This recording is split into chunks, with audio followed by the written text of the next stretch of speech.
en esta noche les voy a pedir que todos los que estamos aquí, más todos los que están siguiendo en vivo, puedan en esta noche meditar en su propia vida. Porque hoy vamos a hablar justamente de este famoso texto que al estar en el mismo capítulo del texto más famoso, es como que lo eclipsó un poquito. El texto más famoso del Nuevo Testamento podríamos decir que es Juan 3:16, ¿estamos de acuerdo? Porque de tal manera amó Dios al mundo, hermoso. Pero pareciera ser que el capítulo 3 de Juan termina en el versículo 16 y nada más. Y faltan varios versículos más de una profunda y gran enseñanza. Y esa es la que hoy quiero resaltar esta noche en el versículo 30. Juan capítulo 3, versículo 30. Juan capítulo 3, versículo 30. Y dice así, vamos a leerlo fuerte en voz alta, todos juntos. Juan capítulo 3, versículo 30. Vamos, es necesario, no hermano, eso no es voz alta, vamos hermano, ¿sí? Vamos, es necesario que Él crezca, pero que yo, vamos, ahora ustedes.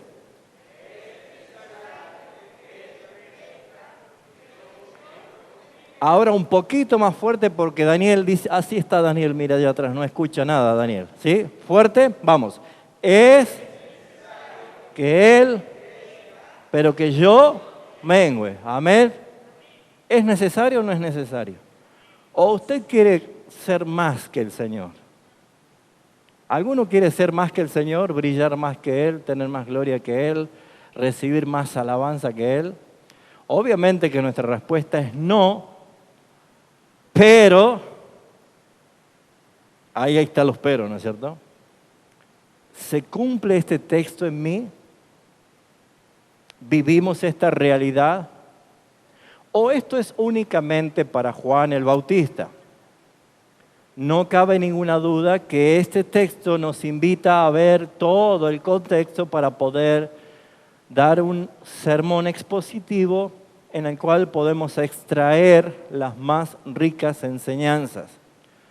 Porque por algo, dice el versículo 30, es necesario. Es necesario. Cuando alguien considera que algo es necesario es porque es urgente, porque es muy útil o porque tal vez demanda una gran atención para la aplicación de lo que es necesario.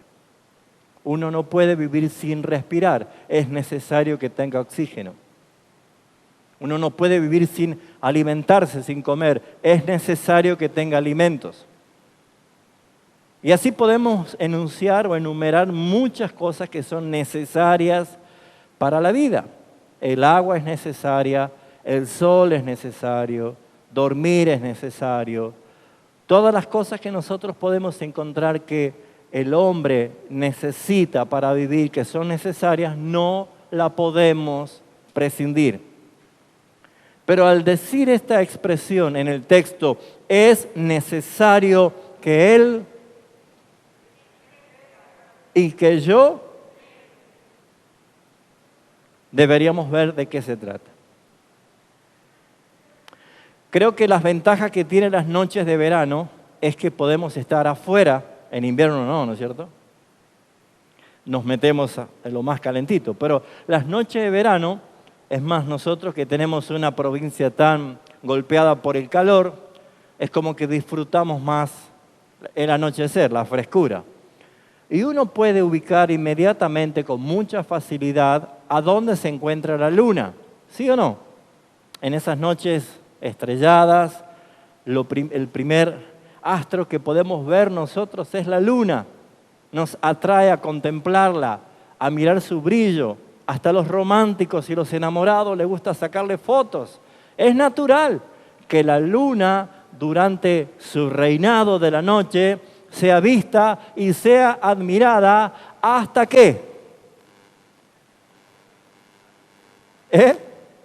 hasta que comienza a clarear el alba, a clarear la mañana y el sol se hace presente. Y cuando el sol está en esplendor de la luz, no es que la luna ya no está, sino que prácticamente es imperceptible a nuestros ojos. ¿Sí o no? A veces la podemos ver, pero casi imperceptible. ¿Por qué? Porque la opacó el resplandor del sol. No cabe duda que esta expresión del versículo 30, cuando dice, es necesario que Él crezca, pero que yo mengüe, dicho por Juan el Bautista, no podemos negar que Juan el Bautista alcanzó un alto nivel de protagonismo, de popularidad, de fama, e incluso de admiración, porque él tenía discípulos.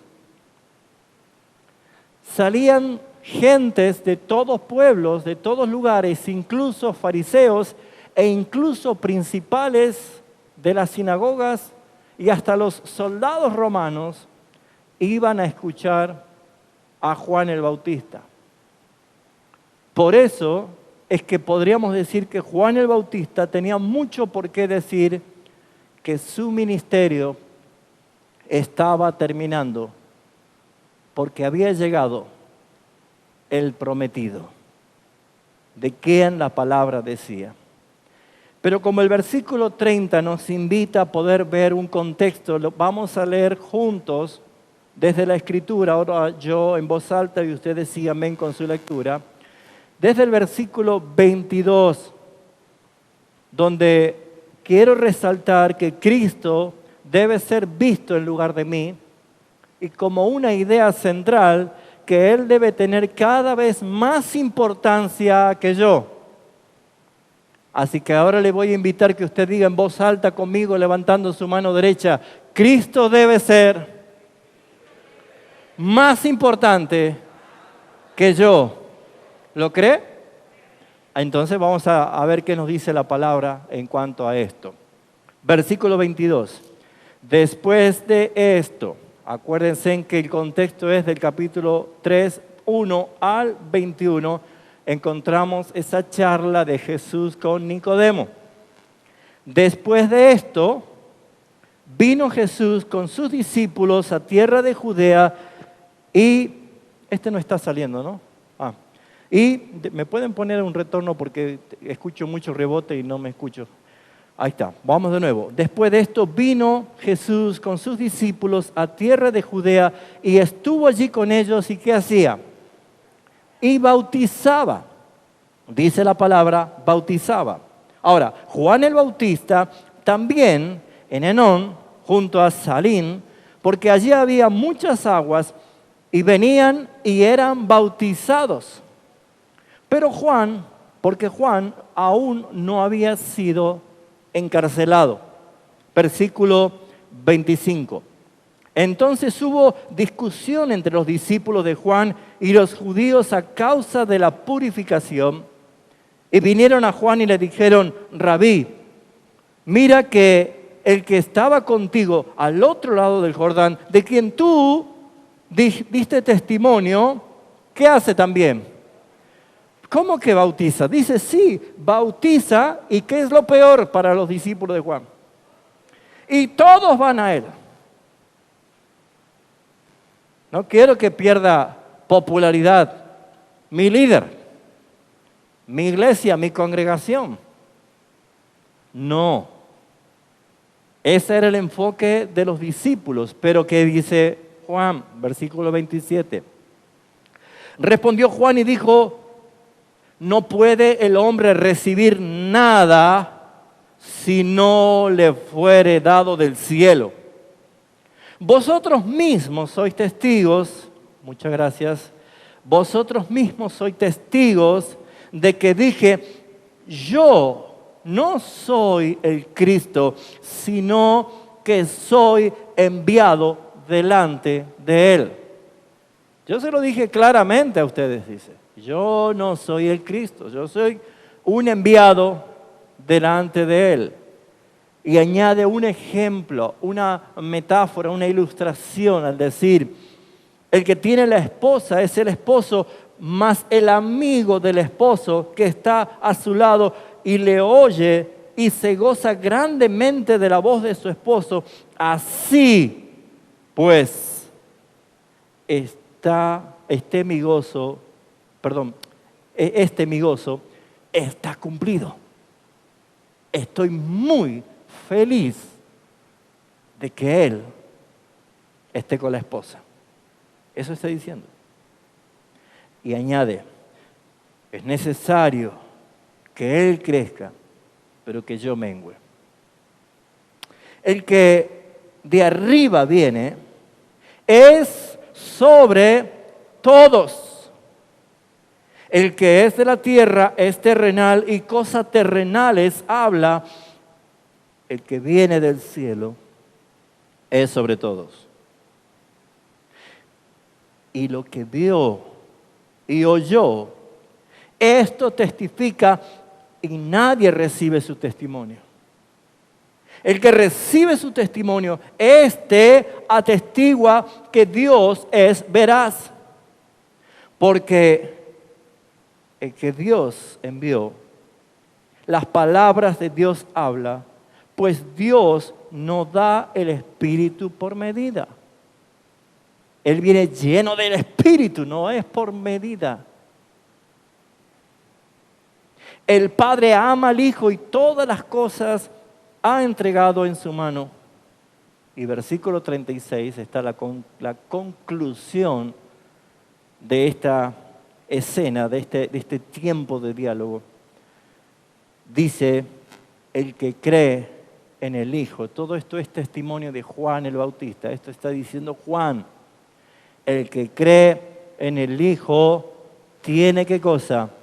Vida eterna. Pero el que rehúsa creer en el Hijo no verá la vida, sino que la ira de Dios está sobre él. Oremos.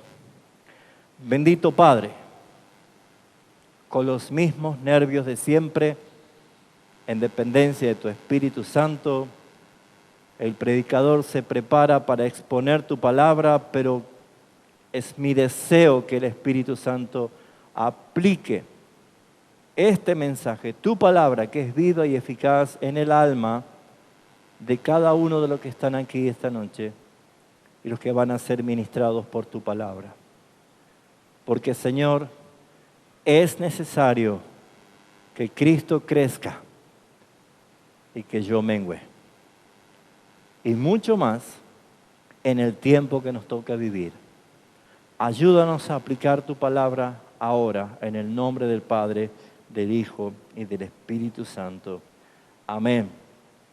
Amén. ¿Quién era Juan el Bautista?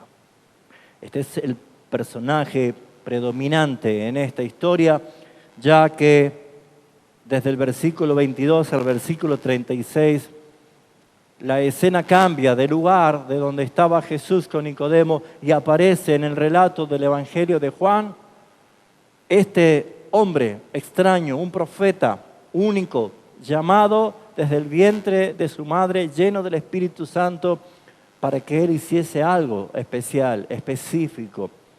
Este Juan el Bautista era el profeta. Y según Jesús dice, no hubo ni habrá otro profeta como él. Este es el último de los profetas mesiánicos, el que señaló a Cristo. Por lo tanto, no necesitamos ningún otro profeta ahora, porque el que señalaba a Cristo es él. Y ya no hay otros. Necesitamos ver que este Juan el Bautista fue el primo hermano de Jesús, por un parentesco de la genealogía. Pero también tenemos que ver nosotros que este era un mensajero ya profetizado desde el Antiguo Testamento, que él iba a preparar el camino para el Señor. Juan Gabriel ha leído en el inicio del tiempo de la adoración el capítulo 1 de Juan, y en el contexto debemos ubicarnos quién era Juan. En el versículo claramente 6 del capítulo 1 dice, hubo un hombre enviado de Dios, el cual se llamaba Juan. Y este vino por testimonio, para que diese testimonio de la luz. Vino por testimonio, para que diese testimonio de la luz. ¿Qué es esto que vino por testimonio? El testimonio es lo que se profetizó de él desde el Antiguo Testamento y cuál iba a ser su función, cuál iba a ser su misión. Así que es hermoso saber que Dios planificó la vida de Juan de antemano. ¿Amén? Y la vida de nadie más planificó Dios de antemano. ¿Así es? ¿O usted cree que la vida suya también está planificada por Dios desde antes de la fundación del mundo? Entonces usted también está en testimonio. ¿Para qué? Para que dé testimonio de Jesús.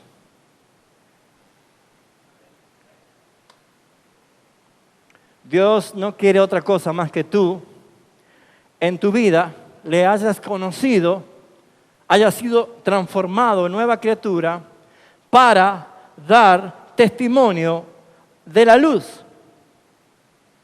Dice el versículo 8, no era Juan la luz. O sea, Juan no brillaba por sí mismo, como la luna no brilla por sí misma. ¿Sabía usted? ¿Vio que brilla la luna?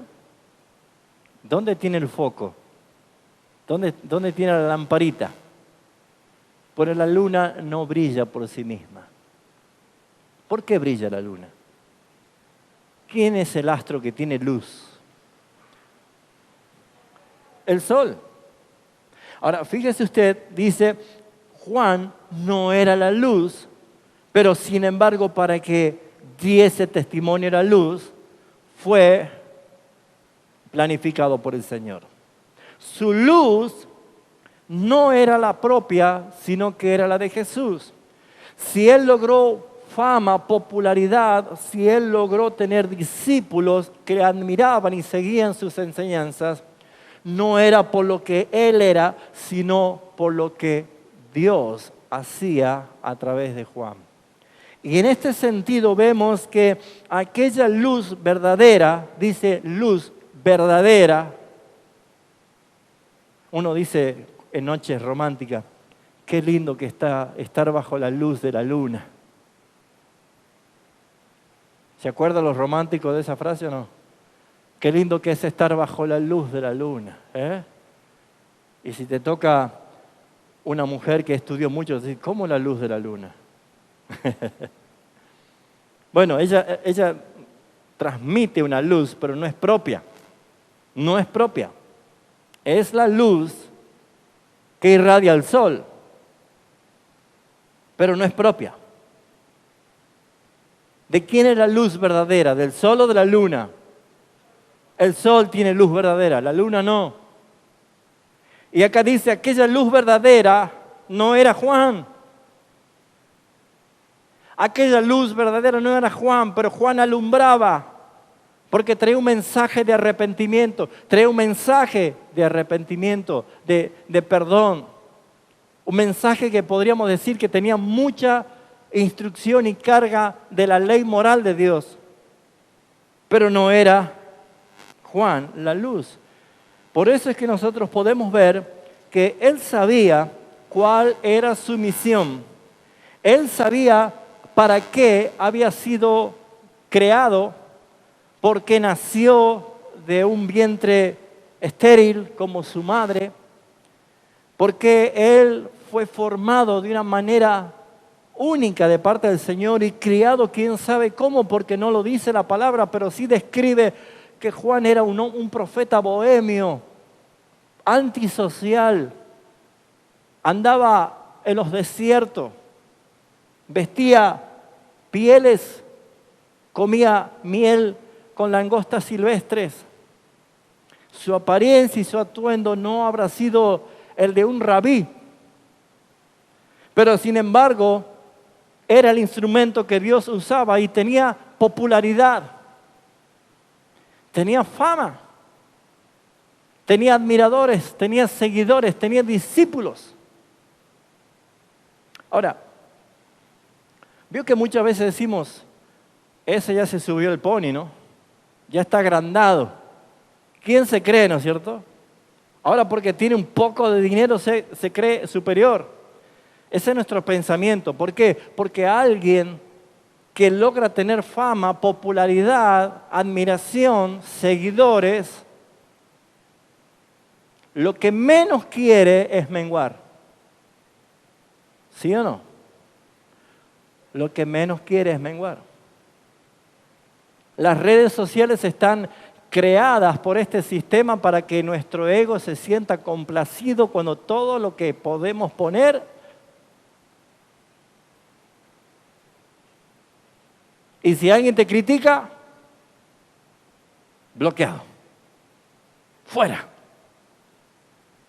¿Sí o no?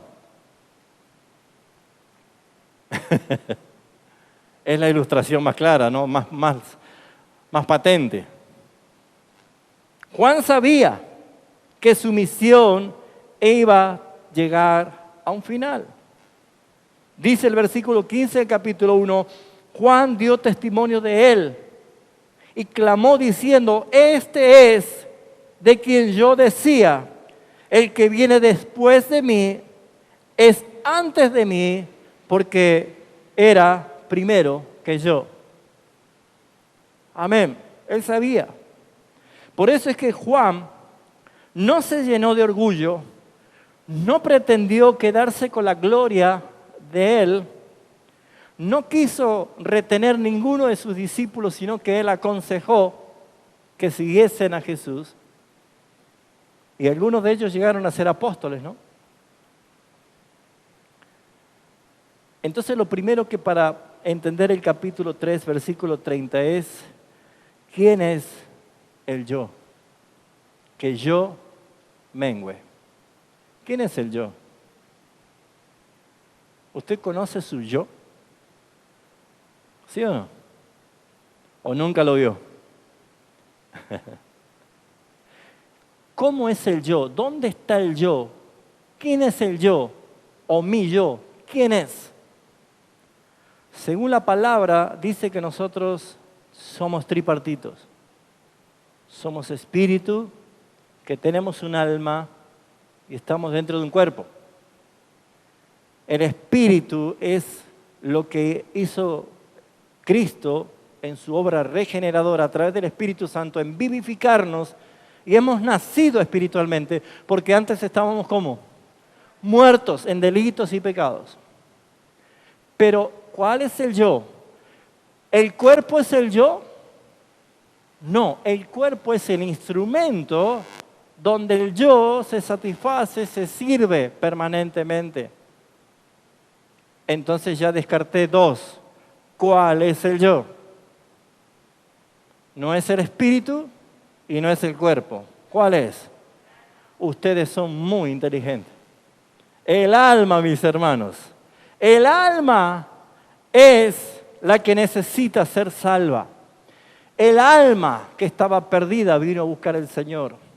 Es el alma, es la esencia de mi yo, de mi ser, mi voluntad, mi persona, mi personalidad, mis pensamientos, mis decisiones. Pero como hemos aprendido en la doctrina de la salvación, la inhabilidad total o la depravación total del hombre consiste en que el pecado ha corrompido radical e integralmente todo nuestro ser. Por lo tanto, esta alma necesita alimentar el ego, necesita que la gente le admire, le aplauda, le festeje sus chistes, le celebre sus goles, o que diga qué linda que está tu comida, qué rica que está tu comida, bien hecha, o que tenga sus diplomas, o que llene las paredes de títulos. La carne, el alma, el yo, no está dispuesto a menguar, porque alcanza logros, fama, popularidad, Y es muy sutil cómo trabaja Satanás en el ego, que si el cristiano no aprende a vivir sometido al Señor, siendo Él más importante que yo, le va a costar mucho ser un hijo de Dios, especialmente en el tiempo final que nos queda. Porque Satanás se encargó de preparar un sistema mundo antibíblico, anticristiano, antivalores de la palabra del Señor, y se encargó de llenarte de todas las posibilidades para que tu ego, tu yo, esté saciado y no esté dispuesto a menguar. Por eso es que hay tantos pastores, ministros de Dios, predicadores, ministros de alabanzas, y cualquier hermano creyente que logra hacer algo que le han felicitado o le han dicho que está muy bien lo que hizo, que inmediatamente aflora en una forma natural y hasta a veces inconsciente el ego satisfaciéndose por el mérito. Juan el Bautista sabía que él vino para menguar. Él nació para hacer una tarea y cuando él sepa que eso se cumplió, debía comenzar a menguar. Esto trajo una confusión. En el capítulo 3, versículo 25, encontramos que hubo una confusión entre la gente, hubo una disputa, una pelea entre los discípulos de Juan y los judíos acerca de la purificación, cuando se enteraron que Jesús estaba bautizando del otro lado del Jordán. Y esa disputa llevó acarreando una confusión. Y la confusión es clara. ¿A quién tenemos que seguir? ¿O a Juan? ¿O a este nuevo que tú dices que es el Mesías? Este nuevo llegó y capturó la atención de muchos. Y está teniendo más fama que vos, Juan. Está teniendo más atención que vos, Juan. ¿Cómo vas a permitir eso? ¿Cómo vas a permitir que tu ministerio tan multitudinario, tan impactante, tan grande, con tantos seguidores, con tantos discípulos, se eche a perder por alguien que tú dijiste que es el que debía de venir? Y ahora él está bautizando mientras nosotros estamos bautizando aquí. Pero resulta ser que aquí hay menos gente en la congregación nuestra y se está yendo toda la gente para allá. ¿Cómo es posible esto? Juan dio la respuesta al decir claramente en el versículo 31, Él viene de arriba. Esa es la diferencia. Él viene de arriba. Y por ser el que viene de arriba, es por sobre todos nosotros. Por sobre todo. El que es de la tierra es terrenal y solamente puede hablar cosas terrenales. Pero el que viene de arriba, viene del cielo. Y es sobre todos. Y acá vemos claramente dos maneras de vivir. Juan, hasta ese momento, declarándose hombre terrenal, que habla lo terrenal, está mostrando cómo un grupo de discípulos, personas pueden seguir lo que hoy podemos identificar como una religión. Ustedes quieren una religión porque se habla de arrepentimiento, porque se habla de moralidad, se habla de conducta. En otros evangelios le preguntaban hasta los soldados romanos qué tenemos que hacer nosotros, y él les decía, conténtense con su paga. Y no obliguen a nadie a llevar por las fuerzas. ¿Sí? ¿Se acuerdan? O sea, venían a consultar a Juan. Estaban compungidos por la palabra arrepiéntanse. Y Juan era duro, hasta le dijo generación de víboras. Pero esto era algo terrenal. Juan bautizaba con agua, como las religiones. Un chapuzón en el agua y nada más. Pero él viene de arriba, viene del cielo. Su mensaje no es como el mío. El mío es terrenal. El de él tiene esta característica, versículo 32. Lo que él vio, lo que él oyó, ¿de dónde? Del cielo. Ese es su mensaje. Él viene a hablar lo que vio y lo que oyó en el cielo. Es el mismo Evangelio de Juan, donde el mismo Jesús en el capítulo 5, versículo 19, él dice, el Hijo no hace nada por sí mismo, ni dice nada por sí mismo, sino lo que el Padre le muestra y lo que el Padre le da para que diga. Porque no es mi voluntad, sino la del que me envió. Por lo tanto, Jesús estaba hablando de algo espiritual, y está la diferencia entre una vida que busca una religión y una vida que busca una relación.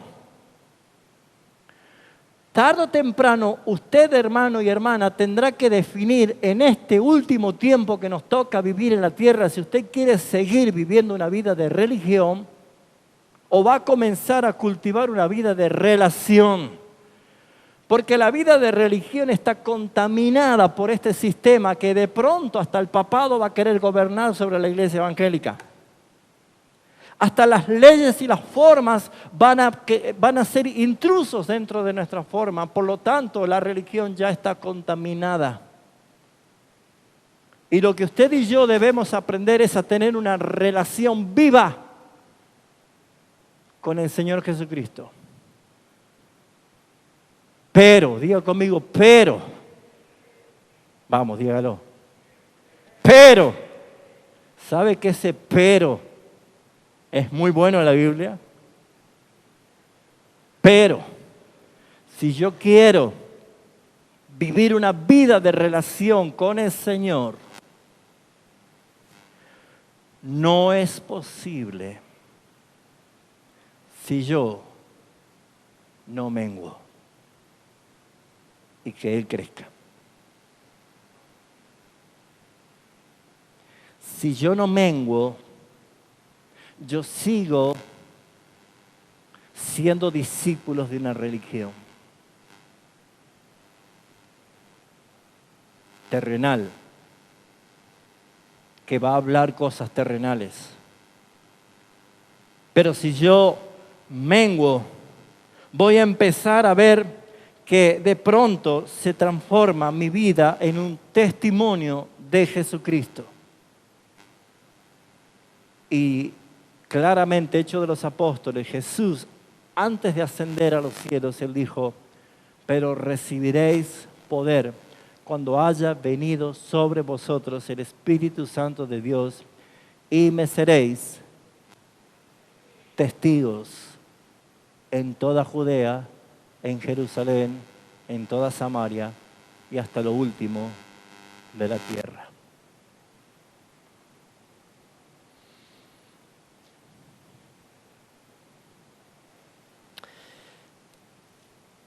¿Vamos bien? Juan dio un testimonio. Juan dio un testimonio. El testimonio de Juan sobre Jesús es lo que iba a traer el fin de su ministerio y el inicio del ministerio de Jesús.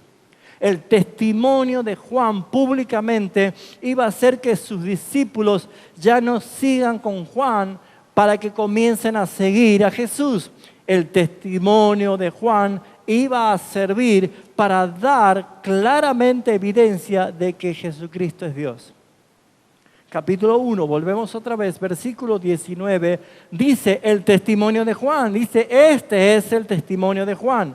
Juan el evangelista escribe en su evangelio el testimonio de Juan el Bautista.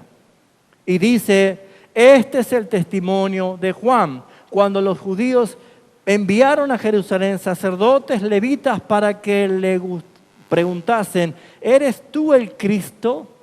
¿Cómo será el nivel de fama, de popularidad que tenía Juan el Bautista? ¿Qué pasó? Que creían que él era ¿quién? El Mesías. Hay algo que nos debe dejar a nosotros una enseñanza de esto, ¿no? No te creas el Mesías. Cuando prediques hermoso, no te creas el Mesías. Cuando aconsejes a otro y fluya palabra y te diga, qué bien me hizo tu palabra, no te creas el Mesías. Cuando hagas la mejor ministración de alabanza, no te creas el Mesías. Cuando des los mejores consejos, no te creas el Mesías. Porque tú no eres la luz es Cristo. Él es la luz. El testimonio es que cuando vinieron a preguntarle si él era el Mesías, él era a quien tenían que esperar. Si él era, dice el versículo 20, confesó y no negó, sino que confesó, yo no soy el Cristo. No. Y se habrá dado cuenta que en este último tiempo los que se llaman evangélicos, esas sectas diabólicas de falsos ministros, falsos apóstoles, falsos profetas, todos estos chantas que andan hasta haciéndose besar los pies, cargándose como si fueran dioses. Ustedes, porque abundan estos videos cómo se denuncia la apostasía.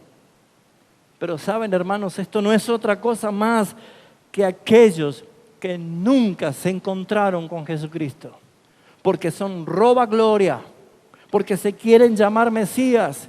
Y eso que dicen, fuerte el aplauso para el Señor, pero es su ego el que está recibiendo. O el que modula la voz para que de pronto el auditorio entero irrumpa en un aplauso y el ego dice, qué palabra que di. Nunca, mis hermanos, nunca se olvide que Cristo es uno y es el Señor. Y por eso es que en Él tenemos ejemplo. Por eso es que en Él tenemos que fijar nuestra mirada. Y Juan dijo, confesó y no negó, sino que confesó, yo no soy el Cristo. ¿Quién eres tú entonces? ¿Eres Elías? Y dijo, no soy. ¿Eres tú el profeta? No dice un profeta, sino dice el profeta. No, le dice, pues ¿quién eres? No puedes tener tanta fama, no puedes tener tanta autoridad. Que él dijo, yo soy la voz de uno que clama en el desierto, citando la profecía de Jeremías 40, versículo 3, que hablaba de él. Somos una voz que anuncia a Jesucristo, que señala a Jesucristo. Mis hermanos, el testimonio de Juan lo dice en el capítulo 1, versículo 29. Al día siguiente Juan vio a Jesús que venía a él. Y él dijo, he aquí el Cordero de Dios que quita el pecado del mundo. Este es de quien yo dije, después de mí viene un varón, el cual es antes de mí, porque era primero que yo no lo conocía. Mas para que fuese manifiesto a Israel, por esto yo bautizo con agua. También dio Juan testimonio diciendo, vi el Espíritu que descendía del cielo como paloma y permaneció sobre él. Y yo no le conocía, pero el que me envió a bautizar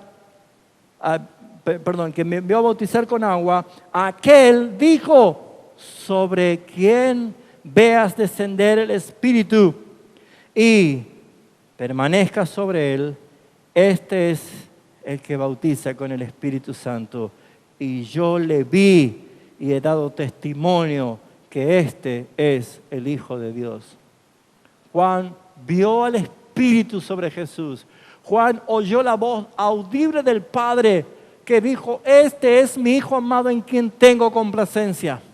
Hermanos, no es solamente la experiencia de Juan en ese encuentro con lo divino, sino que nuestra conversión, aunque no hayamos visto con nuestros ojos al Espíritu Santo descender como paloma, aunque no hayamos sentido la voz audible del Padre, hemos tenido la obra del Padre, del Hijo y del Espíritu Santo en nuestro nuevo nacimiento. Por lo tanto, nosotros también hemos sido llamados para dar testimonio de Jesús.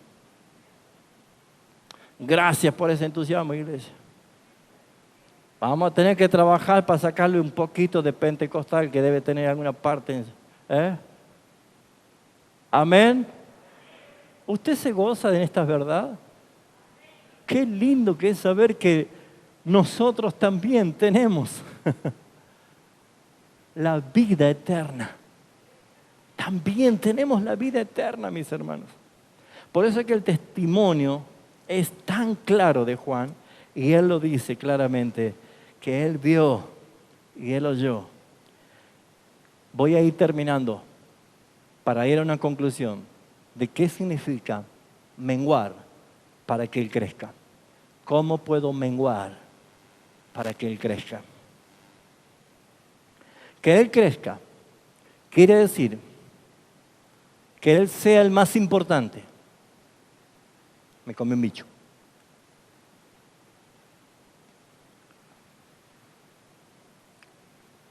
Que él crezca quiere decir que él sea el más importante.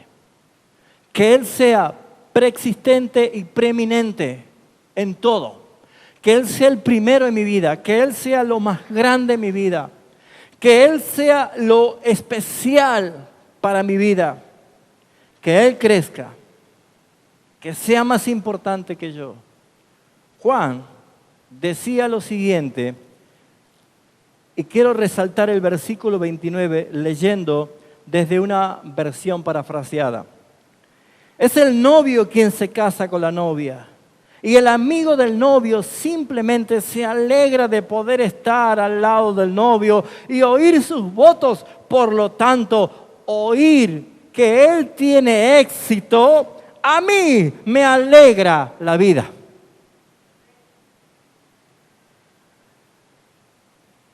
A mí me alegra la vida saber que Él es glorificado. A mí me alegra la vida saber que Él es el más importante, que es exaltado, que es buscado, que la gente le busca, que busca a Jesús. No que, ¿cómo están ellos bautizando, Juan? La vida de gozo en plenitud, se la vive en Cristo, no en la mía. ¿Por qué debe ser Cristo más importante que tu vida? Porque la vida de plenitud, de gozo está en Él, no en la mía. Mire, desde que empezamos la reunión lo estoy casi 3 veces animando para que se despierte. Eso es porque está viviendo su vida. Cuando usted vive la vida de Cristo y mengua usted no necesita que nadie le esté alentando. Porque su copa está rebosando. Y es tu responsabilidad de que esto se revierta. Porque, hermanos queridos, no hay que hacer show para que te vayas contento de acá. No hay que hacer show. No necesitamos un festival de danzarinas y de banderas y de coreografía y de grandes músicos o tener todas las luces de colores. No necesitamos eso. Lo que necesitamos es menguar y que Él crezca en mí. Porque, hermanos, cuando alguien no mengua, sino que hace que la vida de Cristo esté menguada en su propia vida. Y es usted el que quiere vivir, es su yo el que quiere vivir. Su yo no ora. Su yo no tiene tiempo para leer la Biblia. Se aburre. Su yo está propenso a las tentaciones y al pecado y a las caídas repetitivas. Su yo solamente se conmueve por una cuestión de conciencia, por un momento, y luego vuelve a pecar en el mismo pecado que se transforma dominante. Su yo no quiere congregar. Su yo baja la preeminencia de Cristo y la pone en prioridad igual que otras cosas que este mundo. Porque ¿dónde están todos los hermanos? ¿Dónde están todos los hermanos? ¿Dónde están los que hasta hace un tiempo estaban? Pero es que la culpa no es del diablo, hermanos. Porque el diablo ya ha sido juzgado y será lanzado en el día del juicio final. La culpa es mía, que yo no menguo, que yo no bajo mis prioridades, que yo sigo haciendo mi propia voluntad, sigo haciendo lo que yo quiero, mis hermanos. Jesús tuvo en el Getsemaní y nos dio ejemplo. ¿Cuántas veces oró Jesús en el Getsemaní? 3 veces. Y oró las mismas palabras.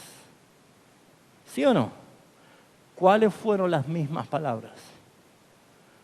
Padre, si es posible, aparta de mí esta copa, pero que no sea hecha mi voluntad, sino la tuya.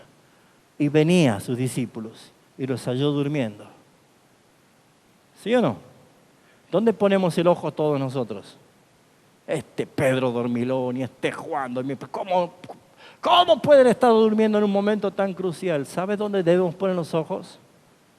En lo que estaba haciendo Jesús. Porque por todo el tiempo hemos estado viendo cómo se la pasaban durmiendo. Hermanos, si es por eso, acá también siguen durmiendo muchos. Pero la misma palabra los excusa al decir porque sus ojos estaban cargados de sueño. Y el Señor no nos condena.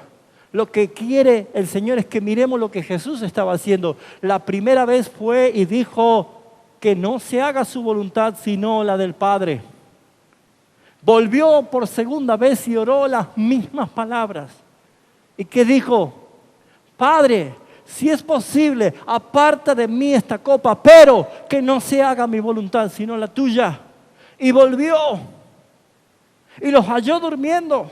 Y les dijo que no pueden velar conmigo 1 hora. Y volvió a orar por tercera vez y oró exactamente las mismas palabras. Y él dijo, Padre,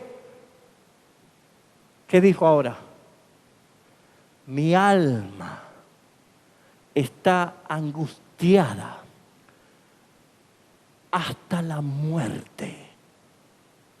Si es posible, pasa de mí esta copa, pero que no se haga mi voluntad sino la tuya. No estaba él luchando con el Padre porque él no quería morir. No, si es un plan, él venía para eso, él sabía, pero nos está enseñando a nosotros cómo menguar, cómo doblegar mi ego, cómo doblegar mi voluntad para que no sea hecha la mía, sino la de Él. ¿Saben cómo vencemos la voluntad mía? ¿Cómo vamos menguando? Cuando orás 3 veces porque tu voluntad no haga lo que quiere. Cuando vas a decirle, Señor, tengo esta propuesta, pero no quiero hacerla sin que no sea tu voluntad. Y volvés a orar lo mismo. Estás derramando tu voluntad a los pies de la voluntad soberana y suprema del Señor Jesucristo. ¿Cómo es que podés menguar? Primero sirviendo a otros. Así menguamos, ¿sabían? Porque el que no sirve, se sirve a sí mismo y no tiene ningún sentido. Mire, vamos a hacer un ejemplo. Mañana les voy a regalar a todos una pata de jamón crudo. ¡Qué rico! Gracias por el amén. ¿No me creen? Bueno, supongamos que usted tiene una pata de jamón cruda y comienza a venir visita. Y usted dice, le voy a agasajar, y corta del jamón y le sirve. Y vienen otras visitas. Le voy a agasajar y corta el jamón y le sirve. Mire, el que es agasajado dice, wow, qué bien. No me dio mortadela, me dio jamón crudo. ¿Cómo se ve esa persona? ¿Satisfecha? ¿Qué más? Feliz, congraciada, agradecida. Pero ¿cómo te va quedando el jamón? ¿Cómo te va quedando el jamón? Menos, menos, menos. ¿Saben cómo menguamos nosotros? Sirviendo a otro, sirviendo al Señor, sirviendo, sirviendo. Entonces hay menos de mí. Este es como el jabón. ¿Le gustan los jabones ricos, bien perfumados? Y cuando empieza a usarlo, mucha espuma, usted se va y dice, qué rico. Y vuelvo, me gustó tanto que vuelvo otra vez. Ahora que hay que lavarse cantando el himno, no, ¿cómo era? Cantando el feliz cumpleaños, 20 segundos. Lavarse, lavarse. Mientras más gente se va lavando con el jabón, la gente sale, ¡ay, qué rico! Pero el jabón, ¿qué pasa? Se va desgastando hasta que desaparece. ¿Cómo menguamos? Sirviendo. ¿Cómo menguamos? Siendo agradables a otros. Porque así se ve a Cristo y no a mí. Mire, si yo tengo un ropero, un placar gigante, eso de madera, ¿sí? Y lo pongo en el fuego y que arda todo, ¿qué queda? Cenizas. ¿Puedo poner el placar en una cajita así? Cuando hay ceniza así, ¿no es cierto? Pero si no está en el fuego, no va a entrar.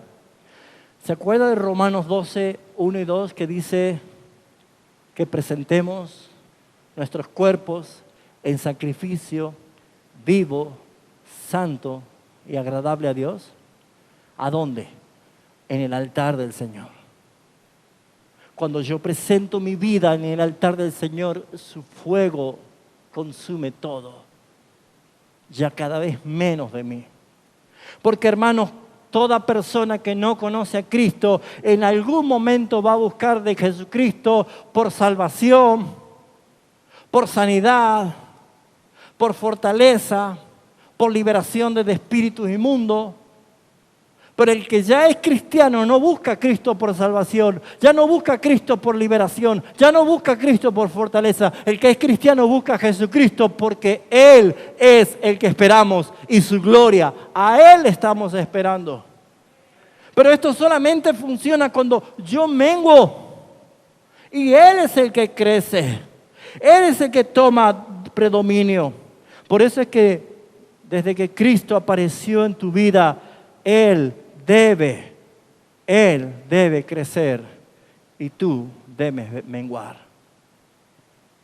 Desde que Cristo está en tu vida, Él debe ser visto en ti y no tanto tu vida en tu diario vivir.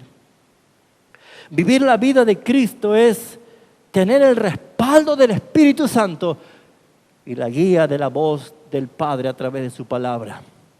Cuando no menguas ni el Espíritu Santo, vas a obedecer. Vivir la vida de Cristo te llenará de gente que busca la palabra. ¿Con quién te estás rodeando? ¿Con gente que busca de Dios, que busca su palabra? ¿O con gente que más bien te está arrastrando para cometer sus delitos y pecados? Necesitamos nosotros entender que una decisión de humildad es la que el Señor acepta. Más de ti, menos de mí. Había un sastre muy, muy experto, que había alcanzado una fama, había alcanzado una popularidad impresionante, y recibe la invitación del rey para que le haga un traje real, con la mejor seda, el mejor color, el mejor bordado. Y él pensó, wow, si el rey me pide, con todo lo que yo sé, con todo lo que yo tengo, mi fama va a crecer a nivel mundial. Voy a ser admirado por todos. Voy a tener mucho confort y me voy a llenar de dinero como tanto soñé. Hizo un magistral traje para el rey.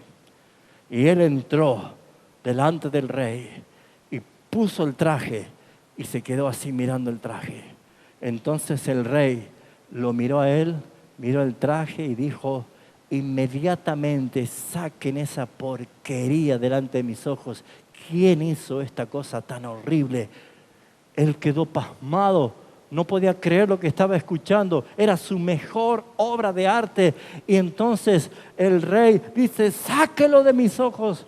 Inmediatamente los sirvientes del rey tomaron al sastre y tomaron el vestido y lo sacaron para afuera. Y este sastre no podía creer lo que estaba escuchando. Entonces el consejero real lo ve afuera y le dice, no estés triste. El rey sí te va a aceptar el traje, pero quiero que hagas una cosa.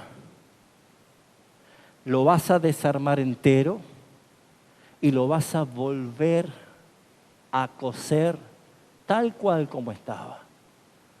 Y él dijo, pero ¿qué sentido tiene que haga si ya estoy fracasado, estoy quebrado? Mi imagen ha sido echada por el piso. Estoy totalmente humillado públicamente. ¿En qué va a variar si yo hago el mismo traje? Le dice, ve y haz lo que te digo. Haz el mismo traje. Y este sastre se fue con mucha tristeza, con gran desilusión. Desarmó el traje y comenzó a hacerlo al traje sin ningún tipo de expectativa. Y cuando llegó delante del rey, con una actitud que ni siquiera quería levantar los ojos, le dijo, Su Excelencia, aquí está el trabajo que hice. Era exactamente el mismo traje. Y entonces el rey se puso de pie y dijo, ¡maravilloso!